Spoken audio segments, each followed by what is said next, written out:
Good evening, colleagues. Thank you for the opportunity to be here. Chair Holby, Chair Denbrough, members of both committees. My name is Tina Kotek. I'm the state representative for House District 44, North and Northeast Portland, and Speaker of the House. Before I start, I have a few remarks. I want to thank everyone who's here tonight to testify, and everyone who's watching online. This is an important hearing. So thank you, chairs and committee members, for taking the time tonight.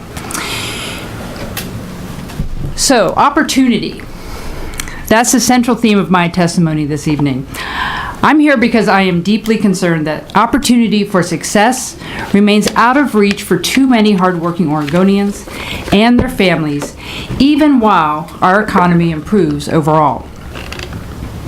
I'm here on behalf of hundreds of thousands of Oregonians who work hard, play by the rules, and deserve a fair shot at a better life. I'm here because I believe that raising the minimum wage is an investment that will expand opportunity, reward hard work, and support healthy families.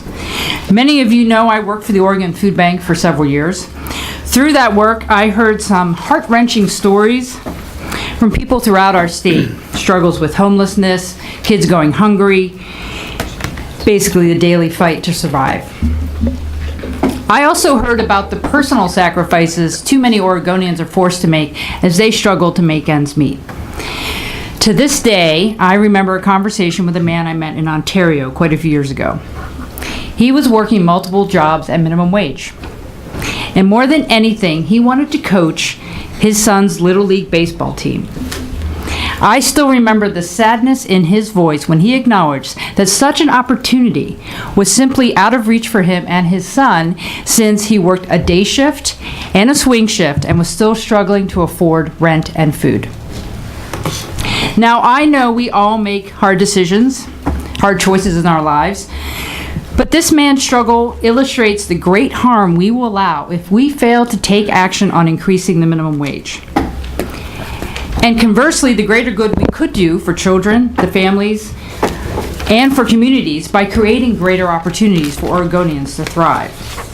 Because right now, 150,000 Oregon workers make minimum wage and take home just $18,925 a year, which we know is not nearly enough to meet a family's basic needs, let alone save for a secure retirement or build a brighter future for our children. Meanwhile, the earnings for the wealthiest in our society have skyrocketed. In fact, studies show that if the minimum wage had tracked the rate of income growth for the richest few, the federal minimum wage would have spiked to more than $22 in 2013. Instead of seeing even a small portion of that astronomical growth, low-wage workers continue to struggle with stagnant or declining wages. As the elected leaders of this great state, we have an opportunity and a solemn obligation to promote a fairer playing field, one on which Oregonians don't just get by, but have the opportunity to get ahead. As we know from the several bills under consideration today, the specifics of how we raise Oregon's minimum wage are being carefully considered, as they should be. That said, I'm firm in my commitment to two guiding principles as we move forward for fairer wages that improve opportunity. First, Oregonians cannot wait 5 or 10 years for the fair raise they need and deserve. For working families in every community across our state, a lift in the minimum wage will make the difference between living in poverty and gaining a foothold into the middle class. On a day-to-day basis, that increase may be the difference between buying groceries and skipping dinner, paying the rent, or risking a utility shutoff. We cannot delay action while the gap between the richest and the rest continues to grow. Second, we should raise the minimum wage to a level that ensures workers are getting a fair deal for their efforts. Contrary to the misconception that minimum wage workers tend to be teenagers who can easily move on to higher paying jobs, the facts are very clear. First, the average age of minimum wage workers is 35 years old. 4 in 10 are the sole breadwinners of their family.